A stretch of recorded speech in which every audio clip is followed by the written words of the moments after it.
Hello and most welcome to 826. We're having a real sunny and beautiful day, almost spring-like I'd say, although a chilly wind from the west is coming in. Let's see if I am completely visible first here, sorry. Let's have a look-see.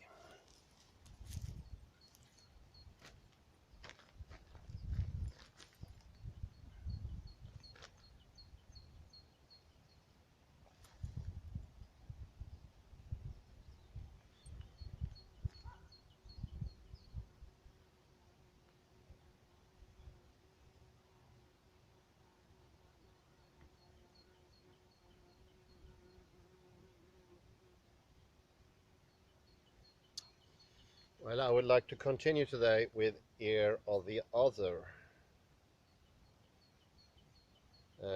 Autobiography, Transference and Translation. It is actually one of his latest work of Jacques Derrida from 1988. One of those I read many years ago, and now I have the pleasure of being able to get back to. I could say one actually needs some calm and quiet to delve into the writings of Jacques Derrida, because without that sense of coldness in the body and in mind, that, as we say in Swedish, lugn och ro, it's very hard to get into the polarity. Otherwise you will just understand the text. But this is not understanding in the regular sense. It's not a correct understanding, because there never is a correct understanding when it comes to Derrida. And although that sounds, that's going to make it easy, actually not. It's like reading a novel, and the story is so complicated and has so many layers, and the most important layer is the one on top. I can imagine you heard about those jewel books, they call them, clumsy name, but they are child books, and they have a dual meaning. Oops. The western wind caught it.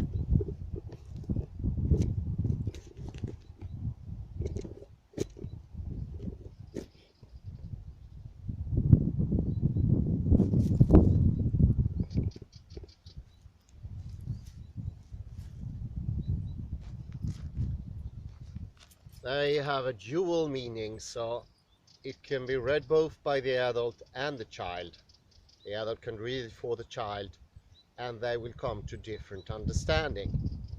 Well, the adult will come to two understandings, whereas the child will only have one understanding. And those books are very convenient, of course, to keep the adult awake while reading for his little one. Derrida's books are a little like that, but there are even more layers, and in this you cannot discard any level. All the levels are important, and it's not truth on one singular level. It's the synergetic effect of all the levels that is the truth. So that's a scale of truth, and we discussed this earlier. This is a deconstructionist, the idea of getting away from correctness, original, and understanding it's always a matter of scale. Nothing is 100% true, nothing is 100% false. But there is a scale, and a truer sense of false and truth, or better or good. Yeah, think of that. Think of better and good. Because you wouldn't say, if you served a dinner plate with a chicken, for instance, this is a true chicken, that's the perfect chicken. you will say that's a very, very good chicken. And you will have in your mind it could possibly have been even better, and one day it would possibly be. But nobody would find that compliment disgrace or anything sort of that. That is reality. Reality is not zeros and ones. And going over to Derrida and deconstruction is you are starting to understand that 1 and 0, a correct reading or a false reading, is in itself not a very good quality. Remember, when you are tired, stressed, you have too much pressure, everything will sort of by itself end in false and true things. You stop seeing the shades, everything becomes black and white. The man who had a little kiosk in the street that you somewhat disliked are you now going to hate, and possibly the person that you trusted a little bit even lower down the street is going to have your complete trust. This is what happens in wartime, when all of a sudden there from the beginning were so many shades, different opinions. You have the whole view, the whole tonality going from white to black, and in between millions of different tones. And all of a sudden, because of a change in situation, everything is black or white. That is a simplification. That's not good. It doesn't have the quality. It has the quantity, but it doesn't have a quality. To make it even clearer, we can here refer to Ian McGilchrist. An unskilled person, a person who doesn't understand reality, is usually living in his left brain hemisphere. And for that person, everything is ones and zeros, either true or not true, either correct or not correct. There is no longer this shaded, more in-depth understanding.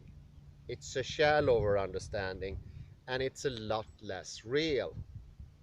And according to Ian McGilchrist, that is a construct that has a loop.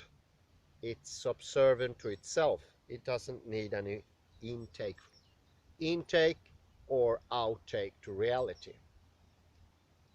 We could say that we left the Kleinian bottle.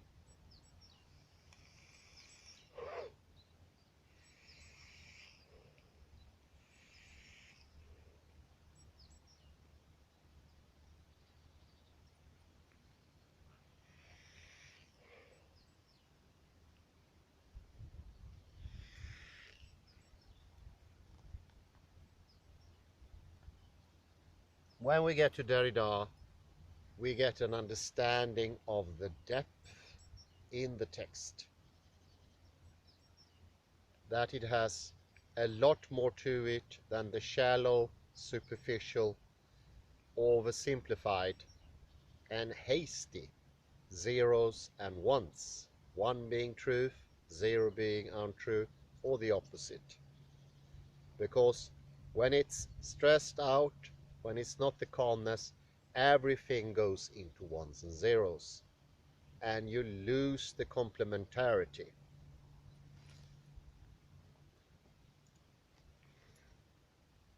And this is things I get reminded in the ear of the other, and delving into it makes you calm as well.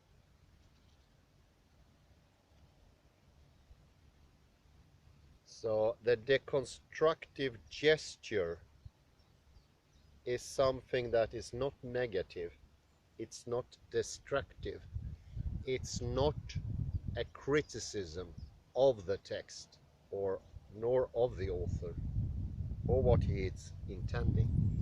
It's rather an exposure of the true measure of the text. It's like cleaning an old painting from the Renaissance. It has a layer of varnish. The varnish has become tainted by time. Varnish usually lasts 70 to 80 years, and then it becomes darker and darker and darker. As can be seen in the painting of Rembrandt van Rijn, The Night Watch.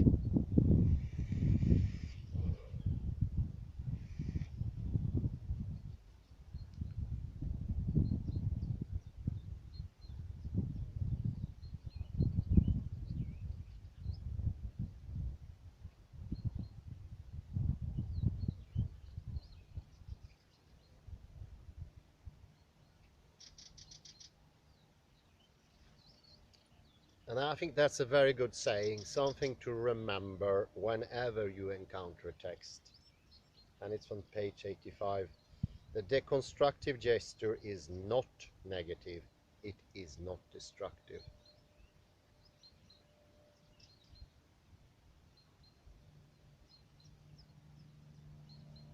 And this is also, I would say, a salutary corrective to all those fears about a mechanistic denial of feeling, to find Derrida affirming the personal level on his engagement.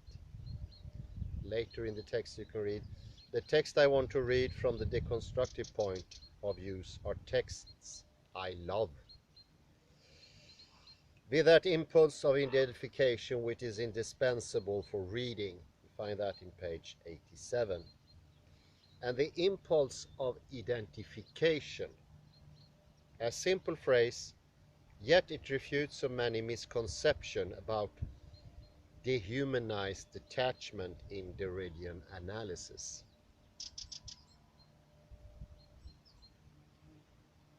In the first section of the book, Derrida discusses Nietzsche's autobiography, Ecce Homo, or it's relating to the act of self-production to the larger structure of textuality.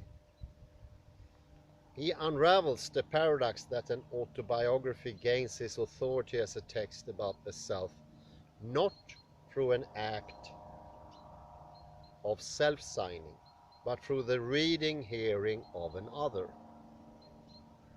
The author's signature is entrusted to other.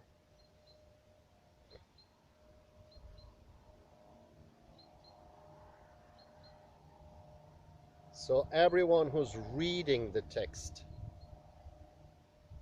needs to understand, or will understand, if the circumstances are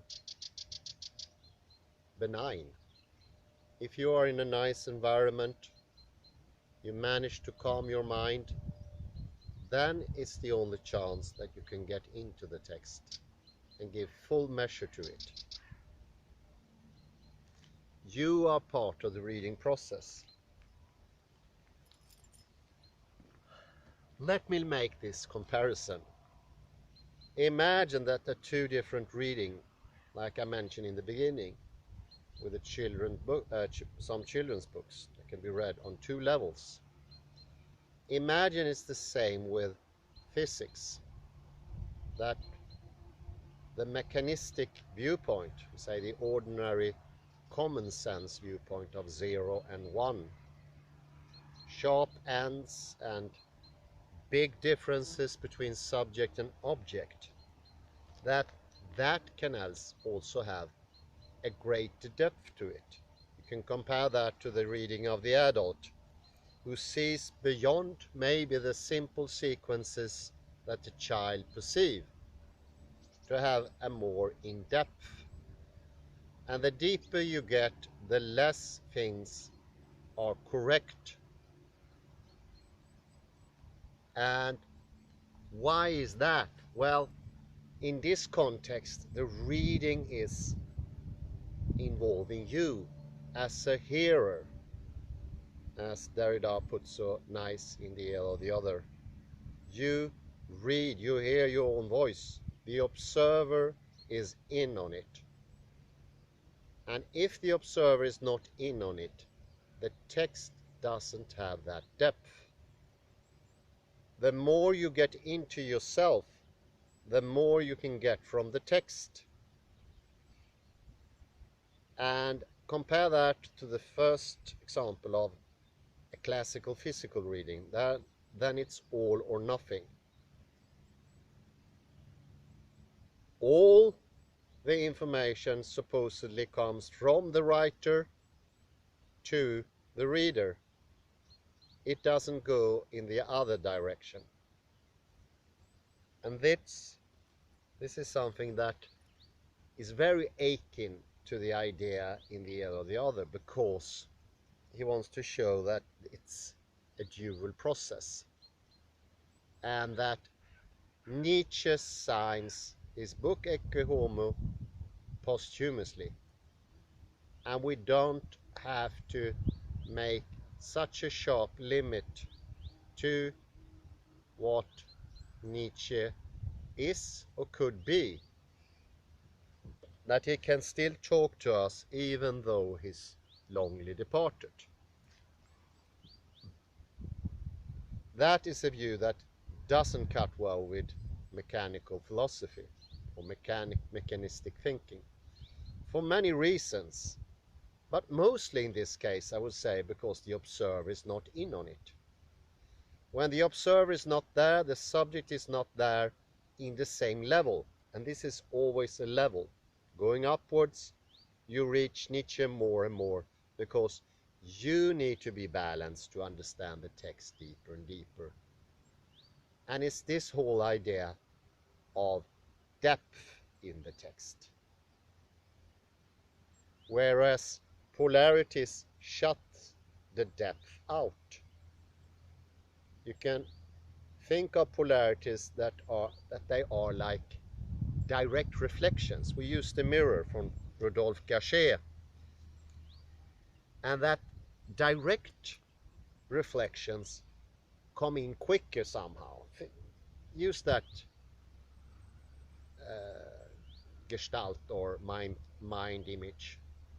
The reflection is so quick, and the reflection is, as I mentioned before, something at a distance where it's very obvious what is negative space, the sky, or what is filled with something, the object. The closer you get, the less that can be seen. At a distance, this will be very sharply defined by its surrounding. Getting closer, be harder and harder to see this as a limited, cut off object. And you get into the textuality, and this is how reality actually is constructed. It's fractality. Depth is something that always takes in the observer. That's not the left hemisphere. For the left hemisphere, it doesn't really matter how you feel or how balanced you are or your inner world. Nothing even matters. The only thing you need is a gazillion cameras everywhere.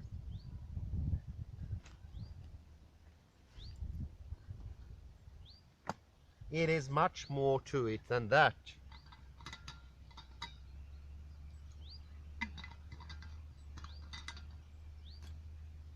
I'd say a gazillion cameras do not help you with understanding. Vision is not superficial.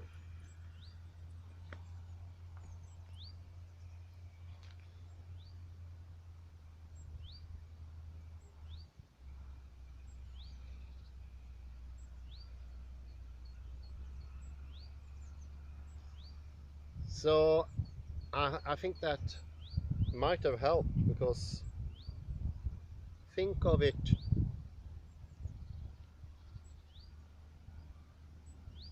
that the book wasn't written once and for all, and that the book is the original. The very act of Nietzsche putting his pen on the paper, doing the words, it's a bit more to it than that. It's not over. And don't see the self as written all and for once to the other, like an email sent from person A to person B. Message received, I correctly understand everything. I do like this and say, okay, I understand. I can discard the email. It's no longer needed.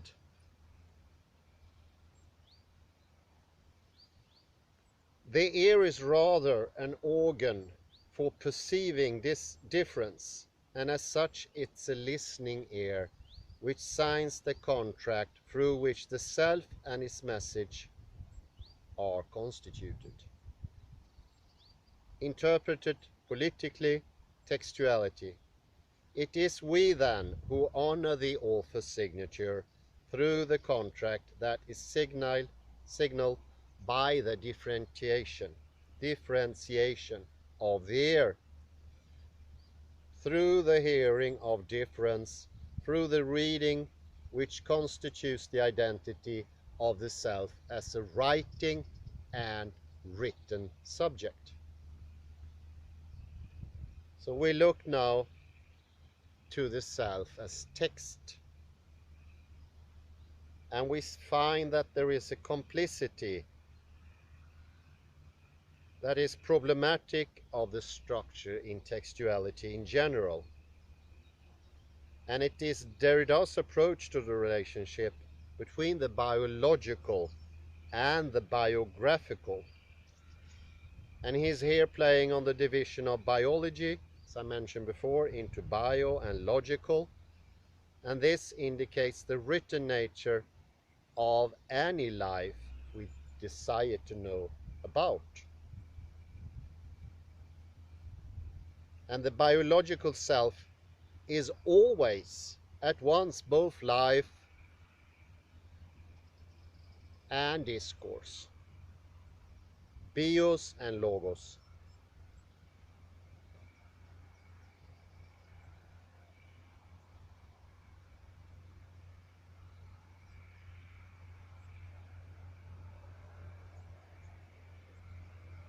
And it's these very textual processes that underpin Derrida's analysis of the proper name and the signature, the firma, his unraveling of the borderline between two bodies,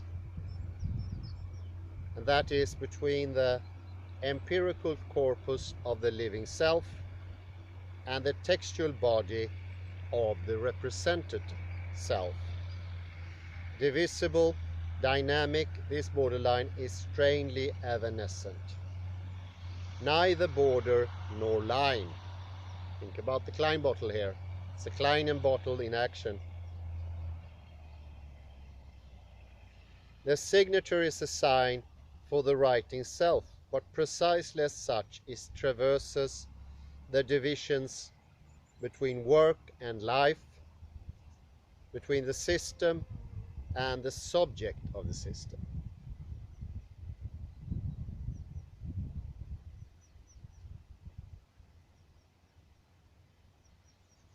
And similarly, you can read on page 5, the dynamis or dynamis of the proper name is most,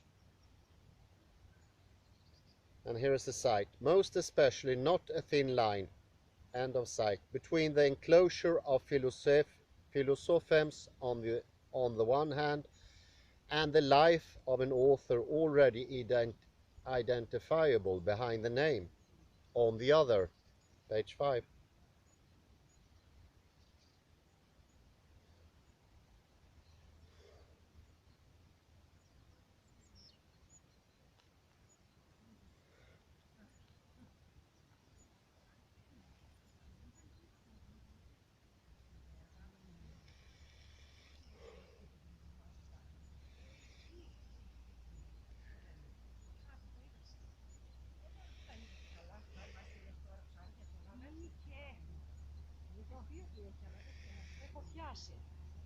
Ήταν καθαρό και πιάσαμε κόκκινο κίτρινο.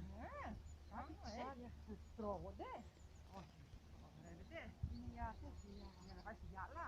Τώρα δεν έχει, τώρα για γυάλα είναι. Μια κόκκινα, δεν είναι.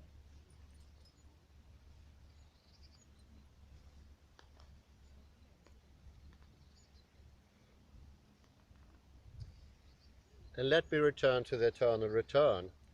It's selective with difference. The eternal return is the actual point of differentiation. And I think from a mechanistic viewpoint, and that's how I perceived the eternal return, actually very close to, in some certain points, Groundhog Day or something similar. You return to the same life. But Derrida shows that is not what's happening. Well, it is in a way, but when we look at mechanistically, it looks the same. The same person waking up every morning with this same terrible pop song, and it's 8 o'clock, and it's a snowfall coming in over the little village. I forgot the name. And Murray, of course, get frustrated after a couple of times. But with fractality, nothing is the same. So it's always difference in sameness.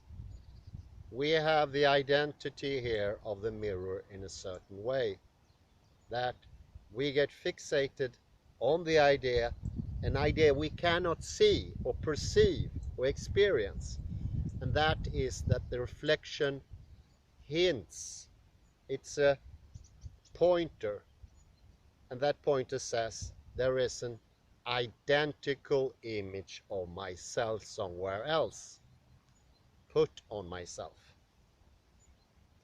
And that needs some thinking. I think we're all used today in the idea that my face, my body is identical to myself, but I can hardly see it. So it doesn't go either with the idea of fractality either. It's never the same, because in fractality, same doesn't have that meaning.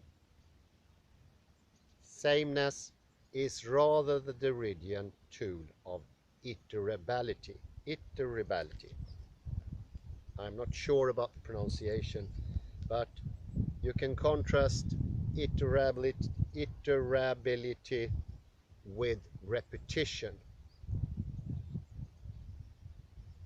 And you will see that the moment is not the same either. Time itself is fractal.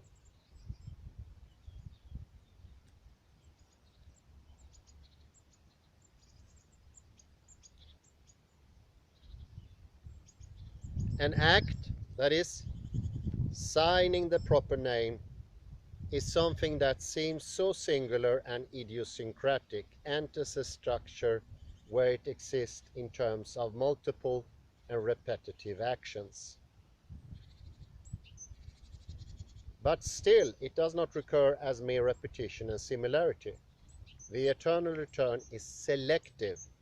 There is a choice here within difference, and it recurs as constant affirmation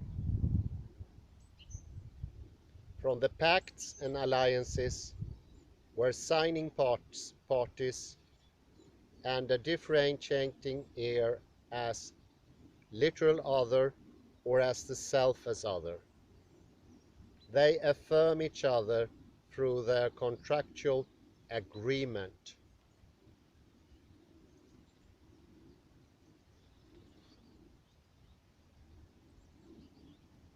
Something taken from page 45. Hence, it's signing its autobiography. It is not Nietzsche's biological self which authorizes the self of the text, or holds in place its strange present, but rather the act of reaffirming that what has occurred is bound to return eternally.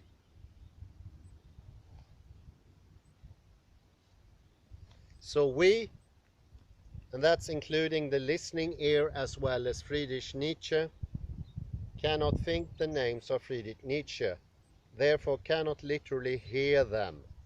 Nietzsche cannot hear himself. You see how it goes with the mirror here? We cannot see ourselves. We are somehow being, you can even use the word tricked, but it's not wholly accurate. Tricked to the idea that you can be identical with yourself. even though you can't see yourself.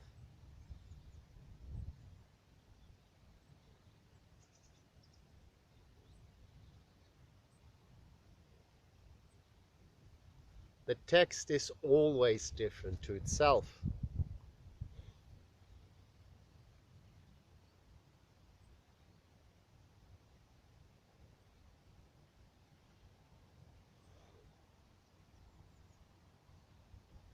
And this is strictly prior to the alliance of the eternal return. It's prior to the contract through which the autobiographical text self is heard and thereby given existence. You see that on page 13.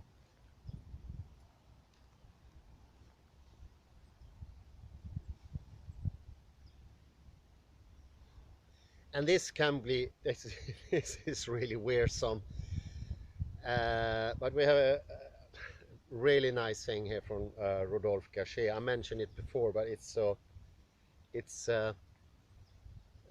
well worth repeating.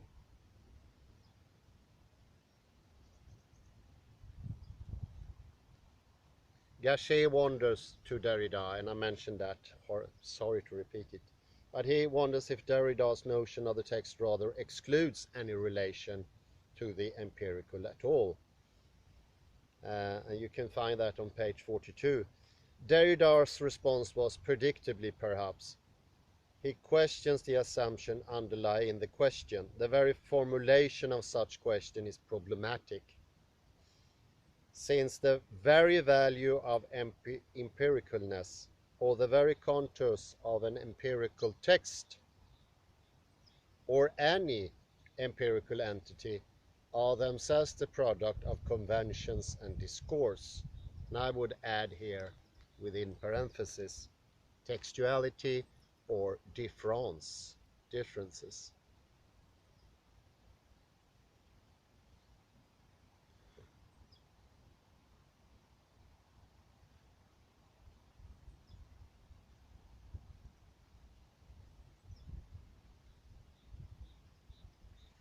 And further you can say, once the opposition between the empirical and the non-empirical becomes problematic,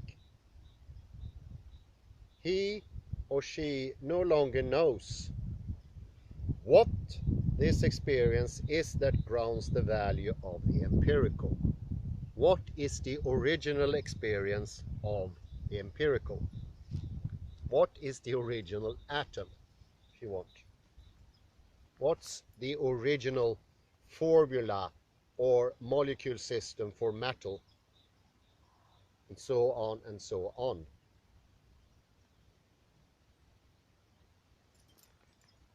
It's not the play of words. It sounds that way, I agree. But is this the original cup? And how does the original cup looks like? It means that this cup has to be, in some sense, in an original time, a time that doesn't change, because it has to be identical to itself. Each and every second has to be the same in some sense. Tick-tock, tick-tock, linear time. So it goes the same thing with time and space. Every little inkling of space has to be exactly the same as every other inkling of space. They are mirrored in each other. They are identical.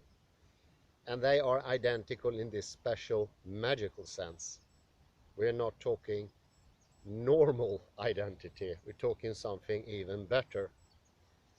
And yes, I'm rounding up with Wittgenstein here, because if you get into the harshness of Derrida and deconstruction and Gachet's very clear picture, but almost too sharp, you get blinded, blended as in Swedish. Wittgenstein could have said, whoever uses the word identity in normal language that way, as a complete origin? No one does. that is a start of a confusion. And that is actually one of the symptoms of schizophrenia, because you start thinking your wife is not your original wife. Isn't that interesting? And very common from schizophrenic. They say the town and the house they've been living in for 20 years is not the original house. And it's not the same town, although it looks like the same town. So that's another take on it. How do we know this exactness in this really weird way? Identity in a way that doesn't really cut normal language.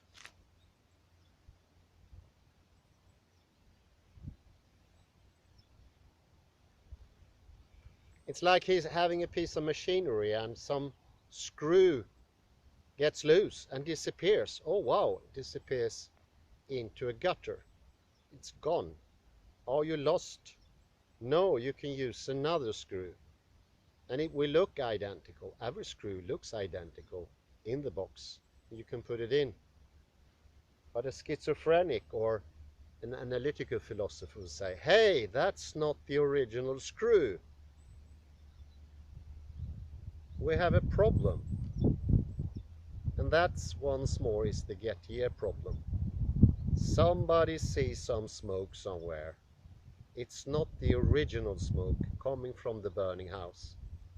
You make the conclusion your house is burning, and it is burning. But you did not see the original sign of the burning. You didn't get the original true cause of your conclusion. You see? That is a problem that cannot be solved by mere criticism. You need to get in there into the thinking yourself. You need to be present. You need to have true presence, not the shimmer of presence, but real live presence when you read it. And for that is calmness is needed and balance. So he loves the text, Derrida, and he's balancing them up, making them more enjoyable. And that is true love, I would say.